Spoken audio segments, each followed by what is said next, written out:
Good morning, Walter. Good morning. All right, we are now recording. Good morning, everyone. Good morning. I need to. I know it's been a good morning, David. It has been an eventful weekend, and I'm glad to see you all. We have so much to get through this morning. Today, I don't even know what day it is. Today is the 18th, Monday, the 18th, July 18th, and we're thankful. But guess what? I'm kind of sad because we are nearing the end of our session. I know y'all happy though. We all need a break. But we are nearing the end of our class. So I also want you to go to the chat box and I put some notes in there. All right. So today, good morning, Marshall. Everybody put your microphone on mute. I've got some feedback. Good morning. Good morning. All right, that's better. Okay, so today we're having class the 18th. The 25th, next Monday, will be our last class. All right, last class. You made it. You made it. Our last class, we were supposed to have a guest this week. He has that pastor is traveling to New York for a wedding and is at the airport right now. So he was trying to squeeze it in to meet us, and I was like, that's not gonna work. But we we have our counselor slash pastor, Reverend Allen, is going to join us next Monday, July 25th. Okay. So we know how it is. These folks are busy. Just another reminder, we are gearing up and I'm excited about our pastoral toolbox. Now it's hard because we don't see each other face to face. We see each other virtually. And we just, don't want to just do it and just throw things together. So we're going to have a rehearsal tomorrow. If you can make it, I know some people are on vacation and working and things like that. Tomorrow is the 19th at 7 p.m. It is going to be not on Teams. We use Teams to meet for class. So I do want you to go to your email. Go to your email, and I sent you a long email last week with directions on how to log on. So I won't reiterate it right here. Just go to your email and I'll resend that out again after class is over because it will have the link for you to join for tomorrow at 7, Tuesday at 7. And then on Thursday at 7 is showtime. So that is our pastoral toolbox. And tomorrow we will get a chance to go through the PowerPoint, make any changes. I sent them out to all of you before I left on vacation so you could just review it. On Thursday, the 21st, we will try to join about 6:30ish, 6:35, no later than about 6:40. You know how it is. You always want to make sure that you're in place and have yourself together. Make sure that on Thursday night, if you are not able to make it, I did hear from one student who works in the evening and you got to work. I'm not saying take off work or lose your job. So please let me know if you have a ministry assignment, you're working and you can't make it. But if not, all students, I'm expecting you to be there on Thursday at 7 p.m. Make sure you pay attention to your background on Thursday night. Make sure it's free from distractions. We want to put the pets away and make sure the kids are sitting down or grandkids or things like that. And make sure that you're in a stable environment. And let's always make sure we check what we're wearing. Everybody always looks so nice and beautiful, and we will be looking on handsome. And so you will be ready for Thursday. Last day of class. Can you believe it? Last day of class is the 28th. And I believe the 28th, I want to say, is a Thursday. 20th, I want to say it's a Thursday. Let me look at my calendar. Y'all, we were just saying earlier that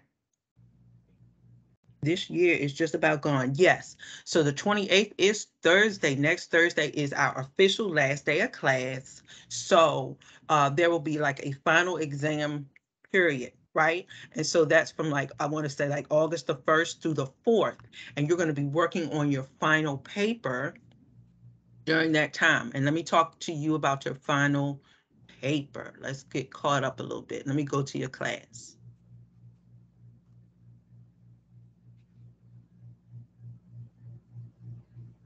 And also want to say good morning to those students who are watching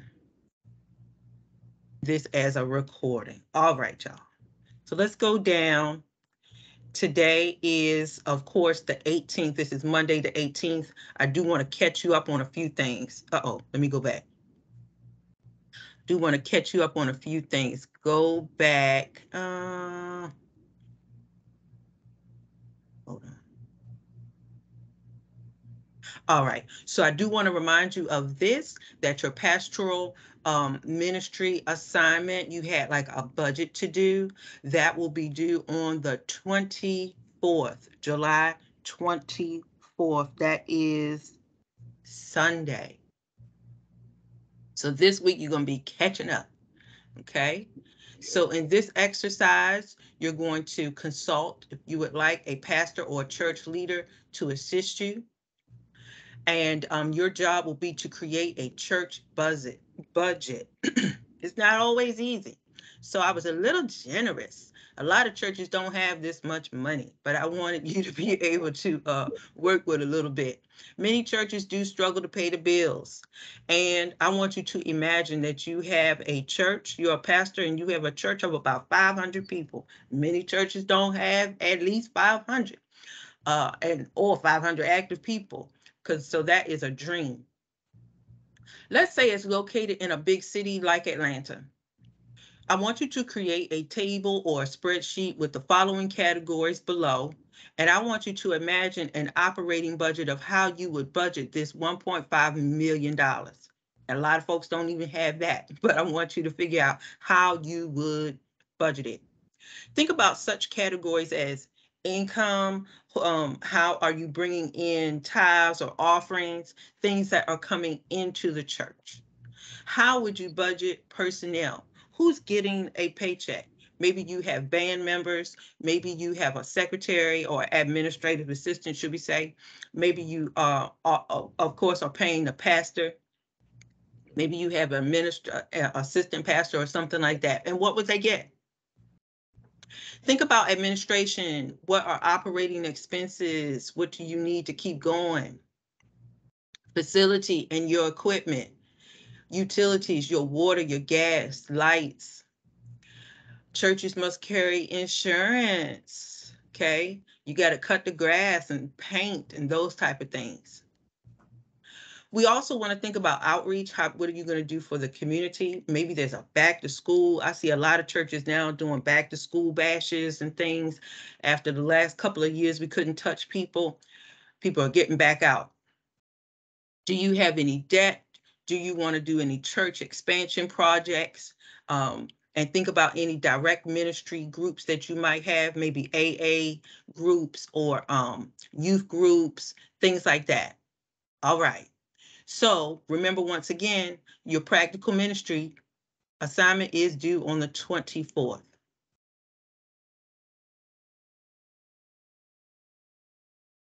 Quiz 2. Quiz 2. If you haven't done it already, quiz 2 is right here, and that will be due tonight. Quiz 2 due tonight. Okay. All right. So for this week, you have your virtual forum on the 21st. And then next week, we wrap it up. So let's talk about the final paper, and then I'm going to pause and be quiet, and then you guys can ask any questions that you may have. Your final research paper will be 10% of your grade. This research paper will focus on an issue within pastoral leadership. So in this course of pastoral ministry, we've been talking about aspects, mental aspects, community aspects, societal aspects of the pastor. The first part of your paper will deal with a problem. We've been talking about many problems when it comes to pastoral leadership and its causes. Okay. And then the second part of your paper will deal with the solution or solutions with an S. You will be required to get some help for this paper. You can interview at least one person in pastoral leadership. If you serve as a pastor, you can use your personal experience, but still reach out to another colleague. If you don't know of a person who is in pastoral leadership, a pastor, you can let me know. I can connect you with someone. Um, I've got lots of pastor friends, and we also have some pastoral students in this class who I'm sure would love to assist. This paper must be at least 4 pages, double space. Okay. Think of some issues that we have discussed in our class. And you may have other issues too when it comes to pastoral problems. But we talked about burnout. We talked about salaries. Sometimes the pastor doesn't make enough. We talked about bivocational pastors, the issue with budget, not having enough money, and you're going to be working on that. Effective ways to reach out to the community, let's say in 2022, how to improve the mental health of pastors. Um, and we're going to hear this next week.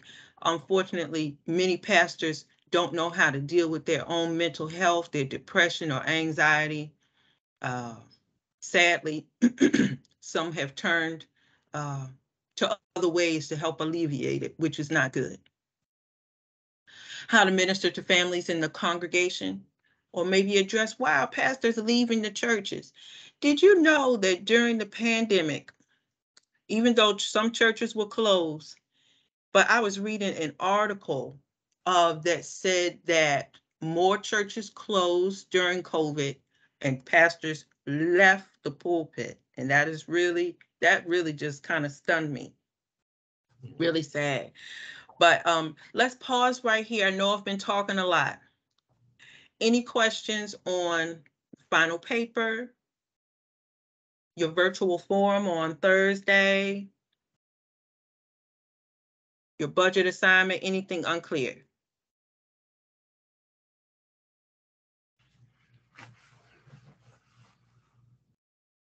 All right. All right. And once again, also for Thursday, y'all let me know if you have a question that just popped up. You can always just put it in the chat. For Thursday, feel free to invite friends, any church members.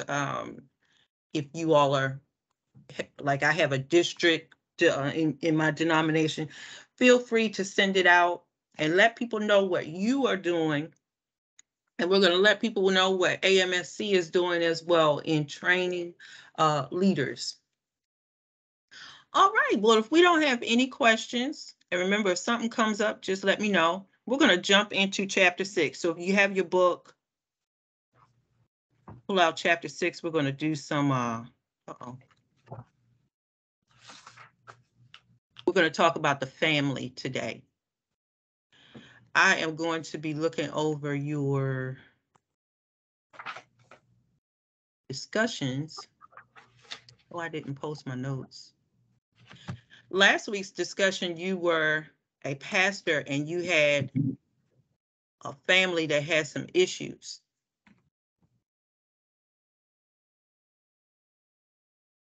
Sorry, my notes didn't come up, so I'm glad to post it. So today we're going to talk about the family in crisis. Let me know when you can see my notes on the screen. Okay. Troy, can you see them? Yes, ma'am. Awesome, thank you. Y'all, I love this book, even though it's not a textbook kind of like, but I love this book and there is just so much that I can't get it all on the PowerPoint. So I'm going to share my notes this way for this chapter.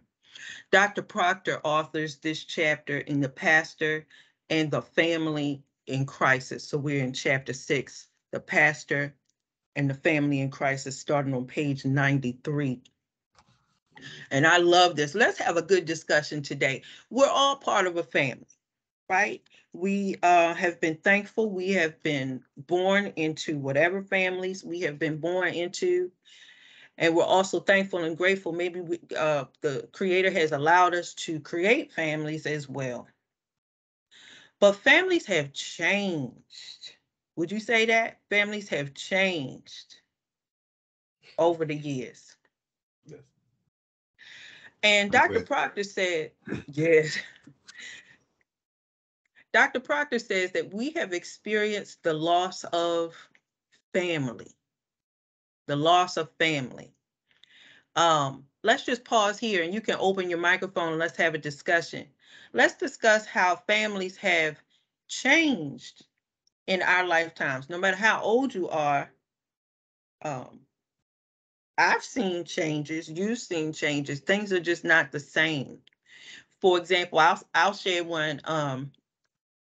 Growing up, we had a lady at our church. She was a grandmother, and she was raising her grandson. And as a kid, I was always wondering, like, why was she raising this little boy? And that boy was so rambunctious. But later on, I found out that the mom or the parents, I'm not sure what happened to the dad, but I know the mom was involved with drugs. So those type of things have changed families and who's raising children. Go ahead. Y'all want to jump in there? How have families changed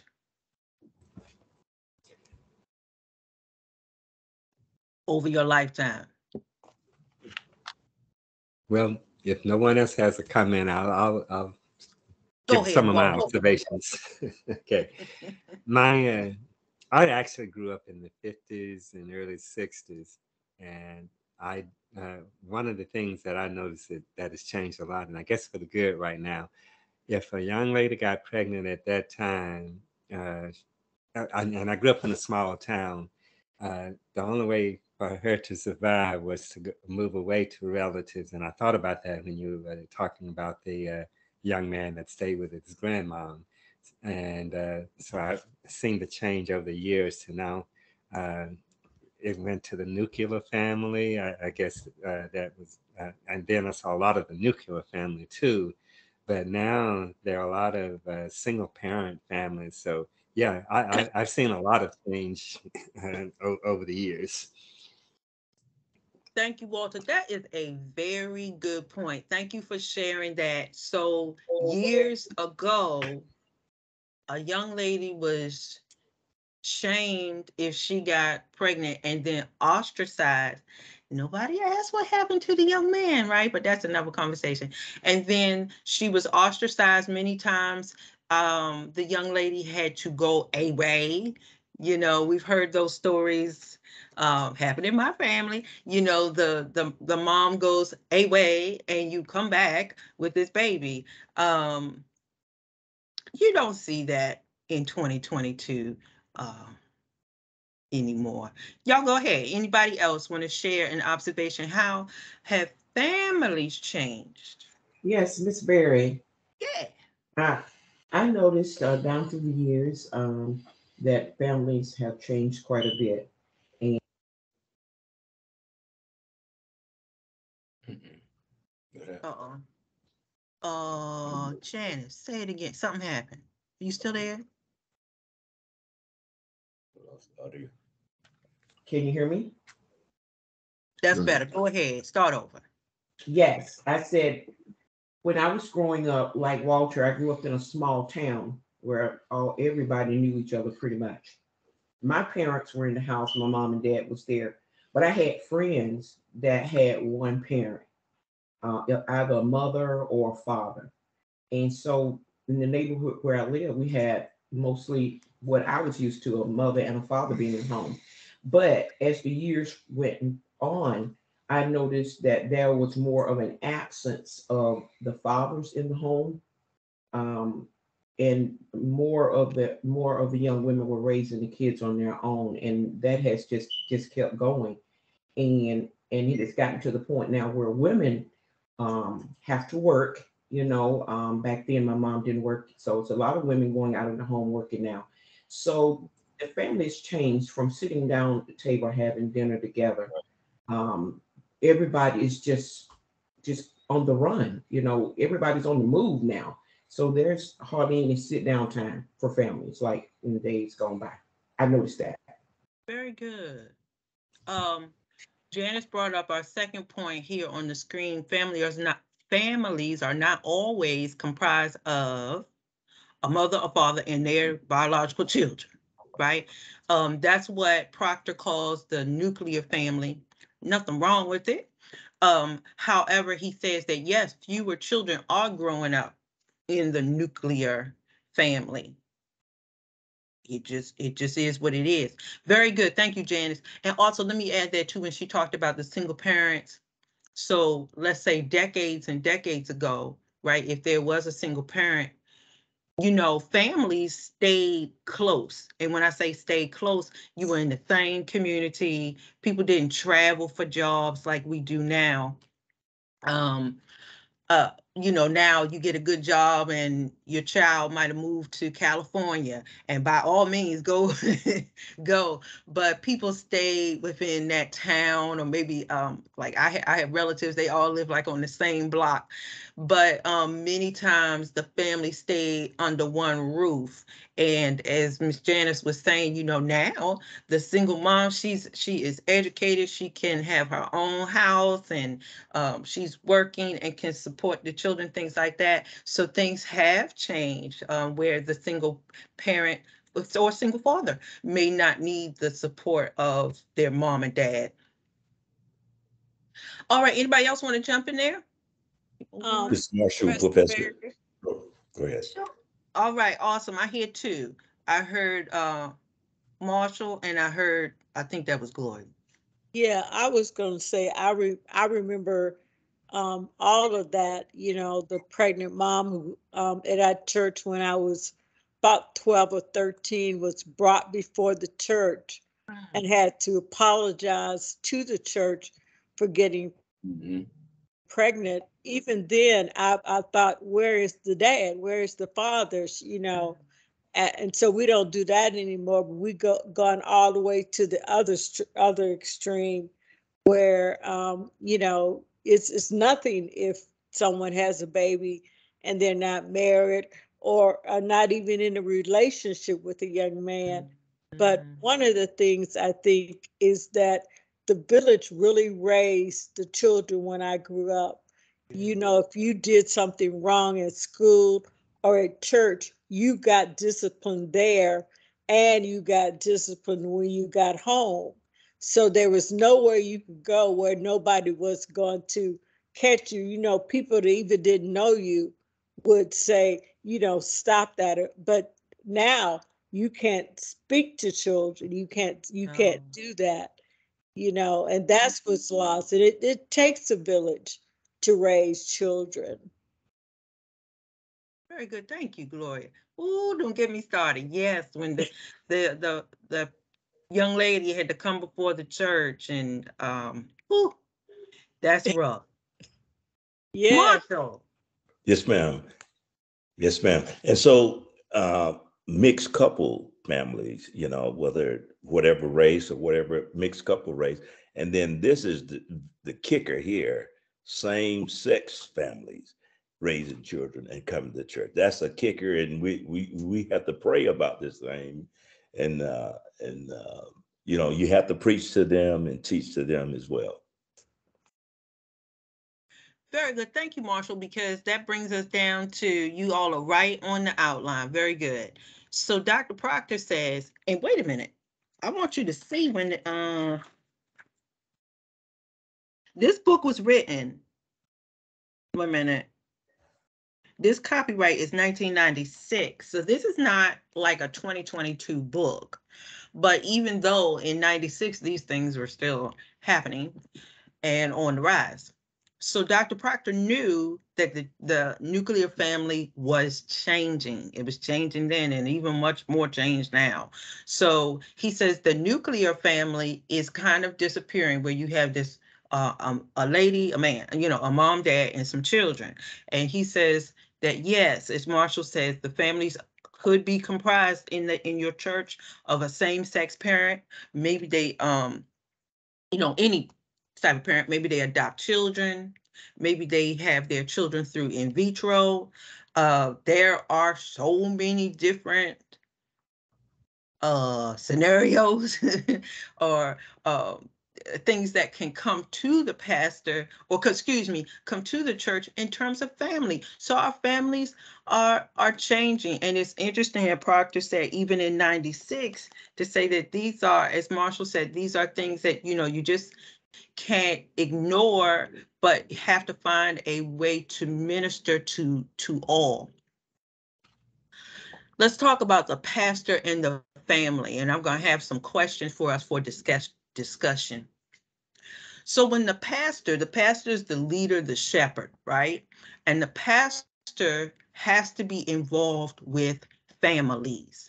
And let me just put a little caveat here. We don't want to ostracize. Many times, sometimes in churches, single people are ostracized, whether they're older single people or younger single people, because sometimes a lot of the attention goes to children or the married, what you call it, the married ministry, the marriage ministry, or something like that. So you don't want to. Young families is the focus. Say it one more time, Gloria. Young families. That becomes the focus. Young families can become the focus, right? Right. Ain't nothing wrong with the young families, right? Because they bring life to the church. They bring in the little babies. They're sustaining the children's ministry. Praise the Lord. And we need them to make new disciples. But at the same time, the pastor also keeps his or her eyes open to say, okay, so yes, we have young families, but we have people whose children are gone off to college, or they have grown adult children, and or we have single seniors, we have widowed individuals, and we want to take care of them as well. All right, so the pastor's involvement is with the family. And families, as we said in the previous part, can look so many different ways. One way is through marriage. And we can talk so much about what marriage is and all of that, but one way is through marriage and through pastoral counseling. Excuse me, through premarital counseling. That's what I meant to say. The pastor can help the couple even before they get married, get them on the right page, or perhaps I put this in there, don't get on that page at all, because sometimes some folks don't need to be married. Y'all know. They're just making a bad decision, and the pastor could help that couple say, you know what, this may not be for you, or he's not ready, or she's not ready. Let's pray about this and think about it. The pastor's also responsible for overseeing those programs, like I said earlier, that support all aspects of the family: the married people, the single people, the children, the teens, the seniors, the widows, those who are going through grief, whatever it is. But you don't want to have, as I think Gloria said earlier, you don't want to focus too much on one aspect of the family. Remember, our families, just look at all of our families, right? Everybody in my family is not married. Everybody in my family doesn't have children. So we don't want to plan something just for the kids. All right, so here's some questions for you all. I want you to put your pastoral hat on when we talk about dealing with the family. How could the church assist a spouse whose partner has died? How could the church assist, assist a spouse whose partner has just died? Let me see what you got. Gloria, you got your hand up? Oh, that might have been from earlier. I can start, Professor. Take it This is away, Marshall. Yeah. And so if he just died and they don't have the finance for the funeral, the church can help them with that or their bills, especially if it's a two income family. And now it's one income family. So they might need financial help or help with the funeral. Okay, I'm typing. I put the question in the chat and I'm typing your answers. This is very good. Marshall also has pastoral experience, and so I'm probably speaking for you, Marshall. He's speaking from what he has done before. Finances is a big thing, and sometimes, maybe the person didn't have life insurance. So financial help. Very good. Anybody else want to add on this? We're putting our pastoral hats on. David, you've been quiet. Type a answer in there. How do you think we could help a person whose spouse just died? While David is typing, let me hear from, hey, good morning, Dejanir. Let me hear from Troy. What would you say?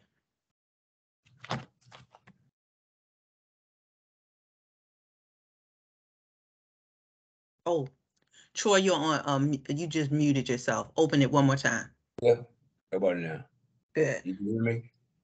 Yeah. It's an area that needs to be taught in the church concerning life insurance is very important.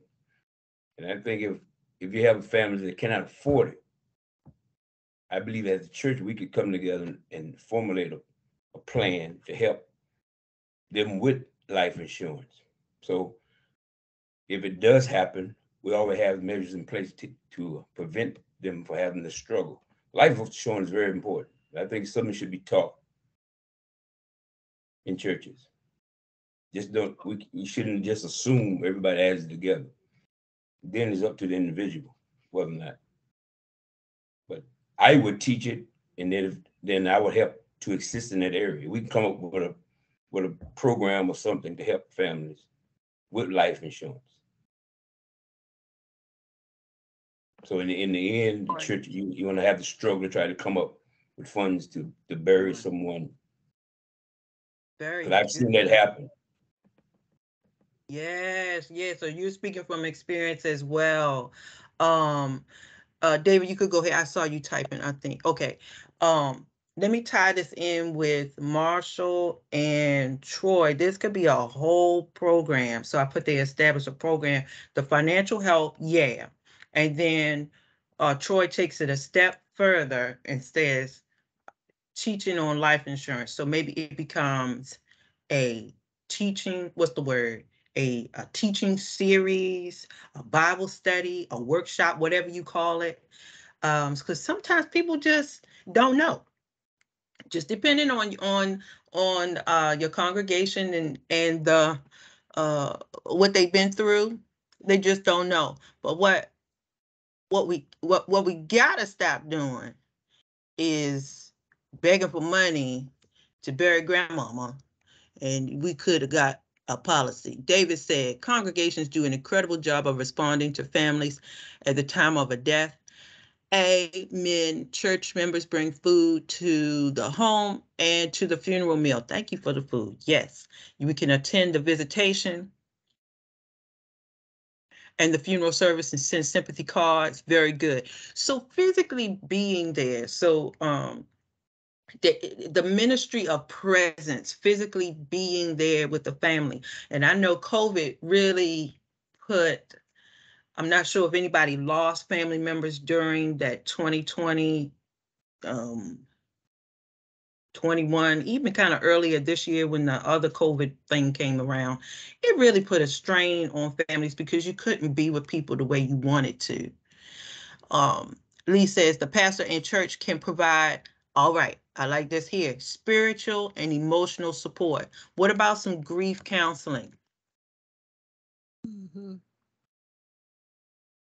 Perhaps run some errands or do some shopping for them. Yeah, we had a ministry at our church where we would take food for like a couple of weeks, because those first couple of weeks you just don't want to do nothing, and just help them with a few little things here and there, especially if the person couldn't drive.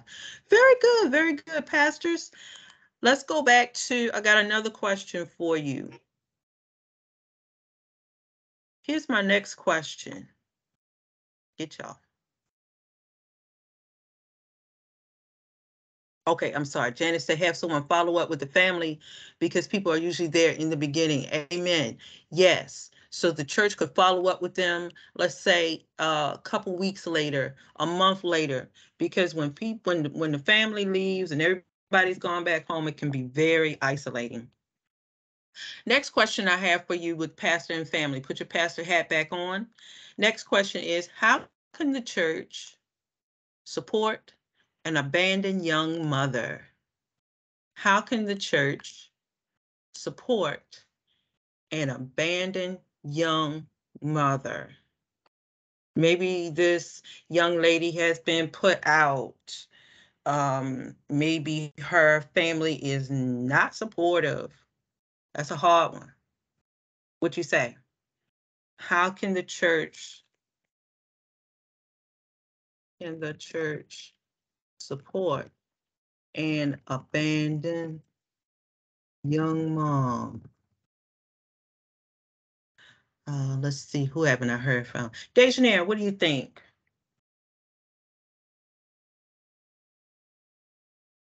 Now, this one can be tricky because you may not feel comfortable with having somebody in your house, but let's put on some creative hats here.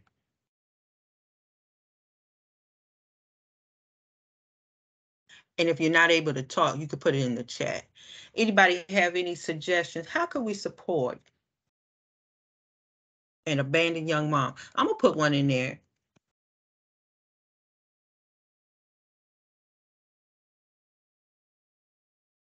Rather than, we were talking earlier in our beginning of the session, years and decades ago, the young lady was shamed. Well, we know how it happened and all of that, so we don't really have to go to the shame part, but maybe go to appointments with her. Maybe the young man is just like walked away from her. And many times when you go to those appointments, you just feel so alone, by yourself. And maybe can't go in the room, COVID and all this stuff, but maybe you drive the young lady there, sit in the car or something like that.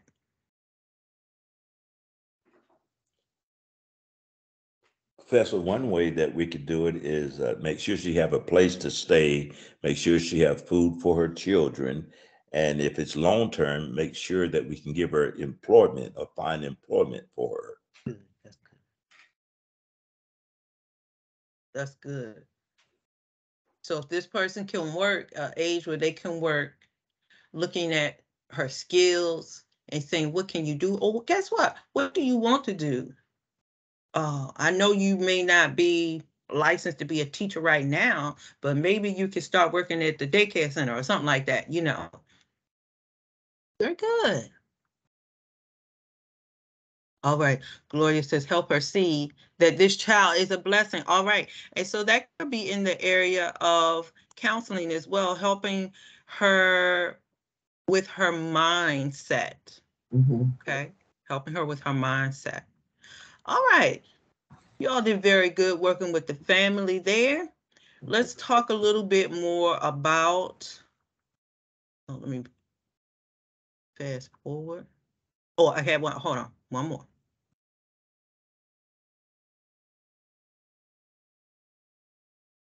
I got one more question for you. This one's going to be sticky. How can the church support a spouse who has, I should have rephrased this, a spouse who has their spouse cheated on them?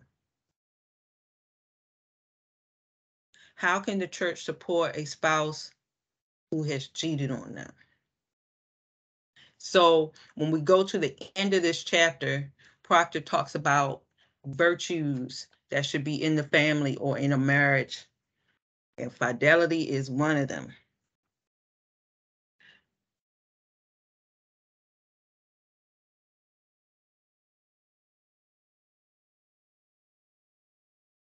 Okay, any suggestions how we can support? I'm gonna put one in here from our last chapter. This is going to require some counseling. The pastor may not be, what's the word, qualified. Remember we talked about that, to do family and marriage counseling. And this would be one that I would throw my hands up and say, "Ooh, I'm going to refer y'all to a licensed marriage counselor." And y'all, this is a real thing too. Counselors have businesses and counselors have to be paid. And many times when I refer people to a counselor, they say, "Oh goodness, I can't afford that." And it's real. And sometimes, insurance will cover certain things. But let me put this out to you, pastors. What could the church do? Let's say they want to go to the family counselor. It costs $200 an hour for a session. And they're like, "Ooh, this person is good, but I can't afford $200 an hour." I can't either.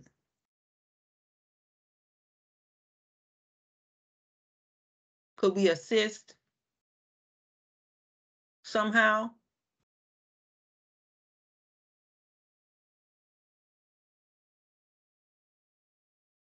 If no one else, I can just have a suggestion from what happens in my church.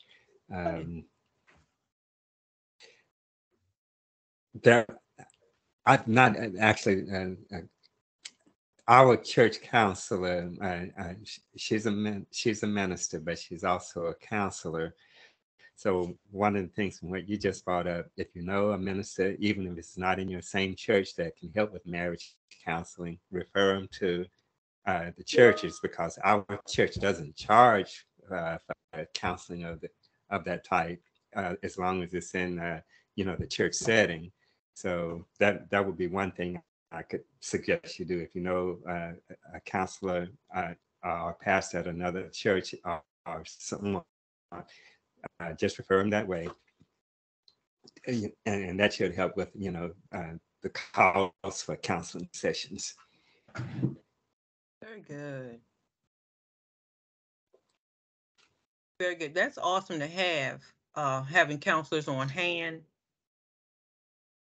If the church is big enough. All right. That can be and this one, I wanted to put this question out to you because this one can be a sticky one, pastors. Marshall, did I see you? You had your mic open. Yes, ma'am. And I was just thinking that the church could help them financially, or find, if it's free counseling from the state or from some community uh, program that we might can use for her if it's too expensive. Very good. Very good. So also having a resource list of counselors that may be in that county or state. Very good. Lisa, I agree with this one. Counseling will be necessary, but this is not something that should be shared with everyone. The pastor has to realize that this is a very sensitive situation. A qualified professional counselor is needed. Yes, yes. Uh, to help them figure out, what are the next steps? What do they want to do? And guide them through some healing. Very good. All right. Let me go back to my notes. We're almost there.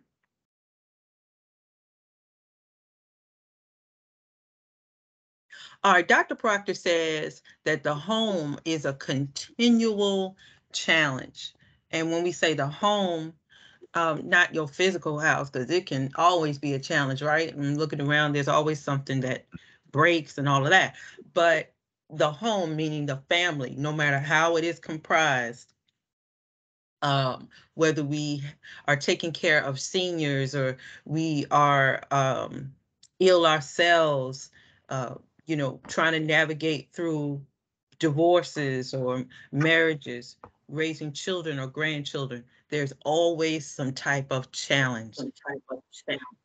And I'm sure all of us, if we look at somebody mute your microphone and have a feedback. I'm sure all of us, if we look at our families, we all have some challenges going on. We don't have to share them, but we have some challenges going on, and it seems like we get through one and then there's another. But the Creator God is faithful. Let's go to family values. Dr. Proctor wraps up this chapter talking about different values. Y'all remember that TV show? It came on, I want to say, what was it, the 80s or something? And it was called Family. No, it wasn't. It was Family Matters. Sorry, scratch that. But it did involve family values. So I do want to talk about family values. All families, and I say it all, will experience some type of crisis. Might want to highlight that. All families, your family, my family, all of the families in the church, at some particular point, will experience some type of crisis. That crisis could be death. It could be a financial issue. It could be a children issue, a health crisis. We had a young man at our church several years ago. Well, he battled with cancer most of his life. And the cancer went away and came back, and we, prayed and we raised money because those bills, whether you have insurance or not, those bills will roll in. And unfortunately, his name was Sean, and Sean lost his battle with cancer right before the pandemic. And we were able to still minister to that family as they lost their child. But there are just so many types of crises. And a pastor may be able to help the members sometimes, avert a crisis. I like how, I think it was Troy and Marshall talked about doing special teachings or training. I like that because that's what Proctor was talking about in chapter 6. Sometimes you can help them avoid some type of crisis that could come. It's not 100%, but maybe you are able to equip them a little bit better. Now, I want to tie this into the next question. What type of teachings do you think would be beneficial for families these days? I like how we started it off with teaching about life insurance, but let me come back over to you. I'm gonna stop share.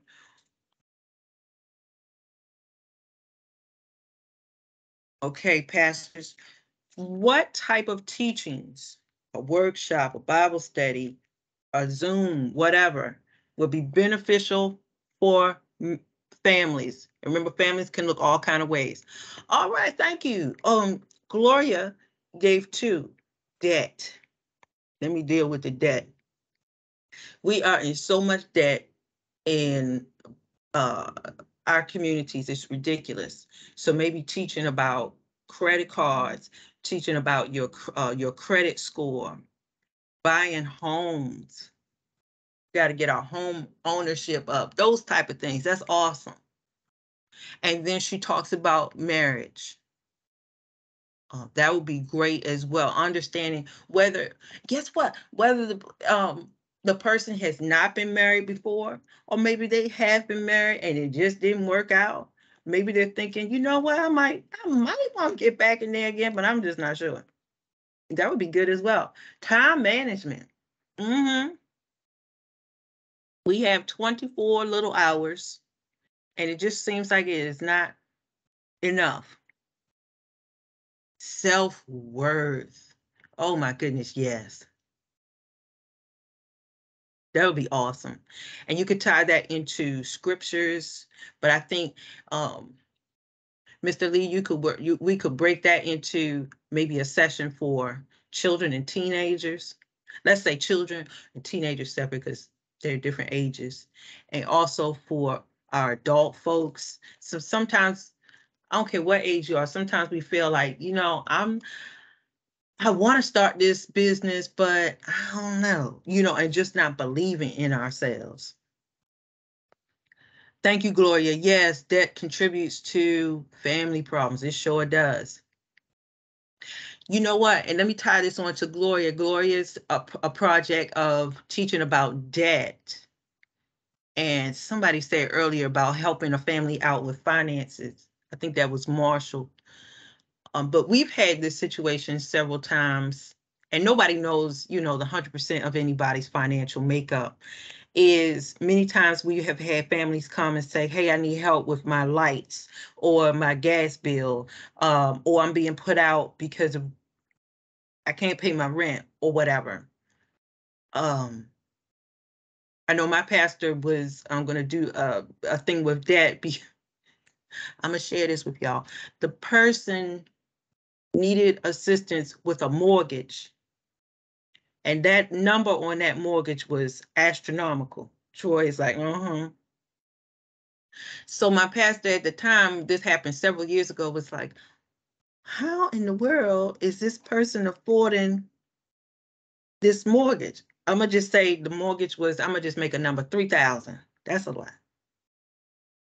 And of course, the church couldn't do 3,000.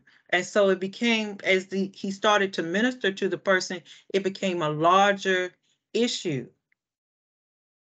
It became, I got a bad mortgage. It became, what's the word? It balloons after a certain, like 5 years or so. Like, so you were paying 1,500, and then now it went up to 3,500 or something, and now you can't deal with it. But that's education. We can't take don't want to take a bad mortgage because you got into the house and this was the house you wanted and it was gated. That's going to bring you into debt. And health, very good. Health issues, dealing with our weight and things like that. That is all of that is important. Very good, pastors. Let's go in for the close. Let me share my notes with you one more time. Dr. Proctor talks about a few virtues that need to go into the family.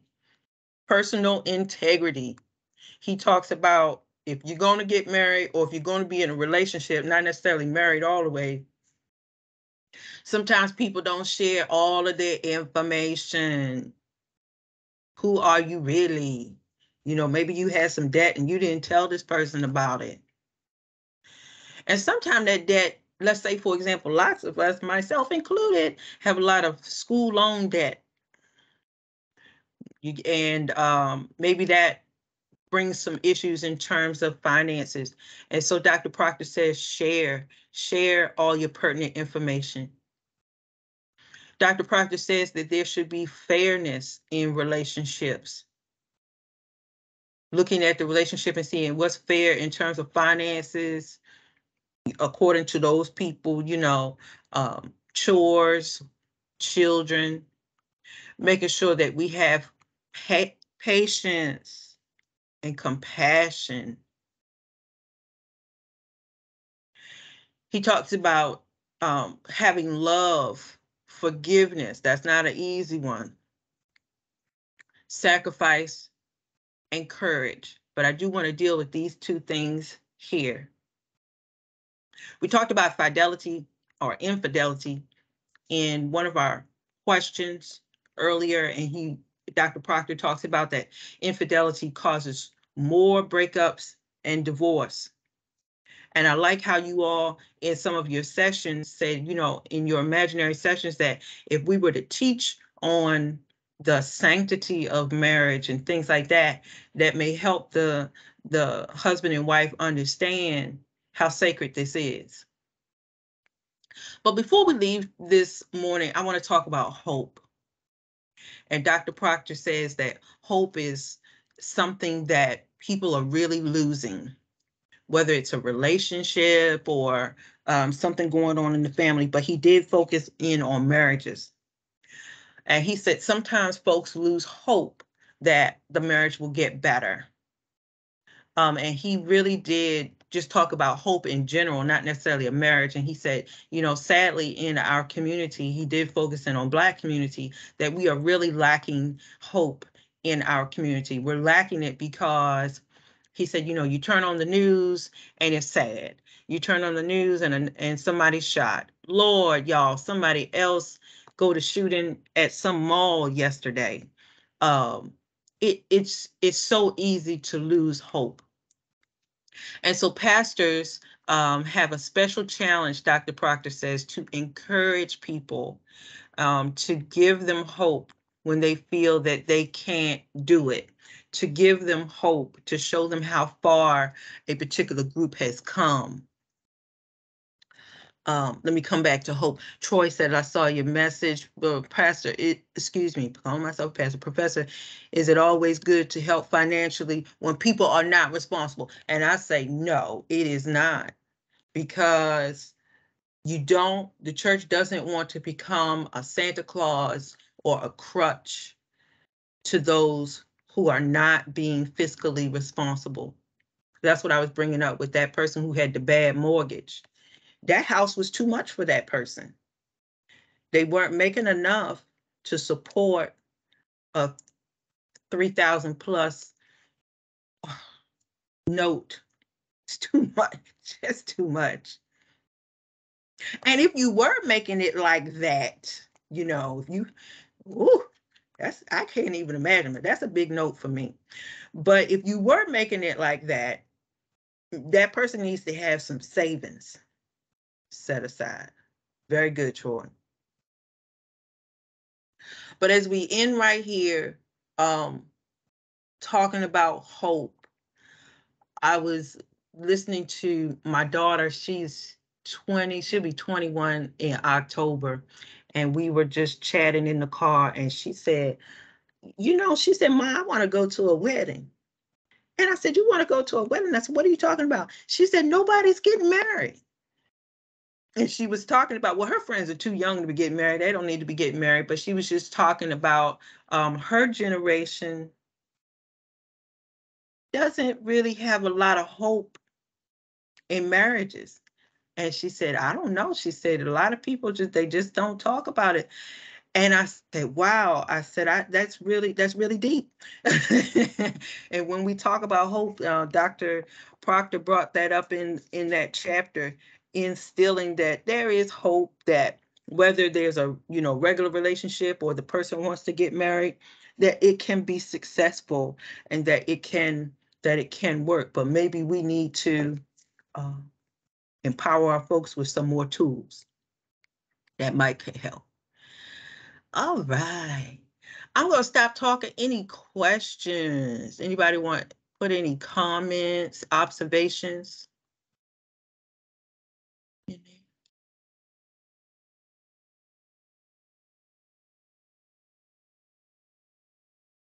All right.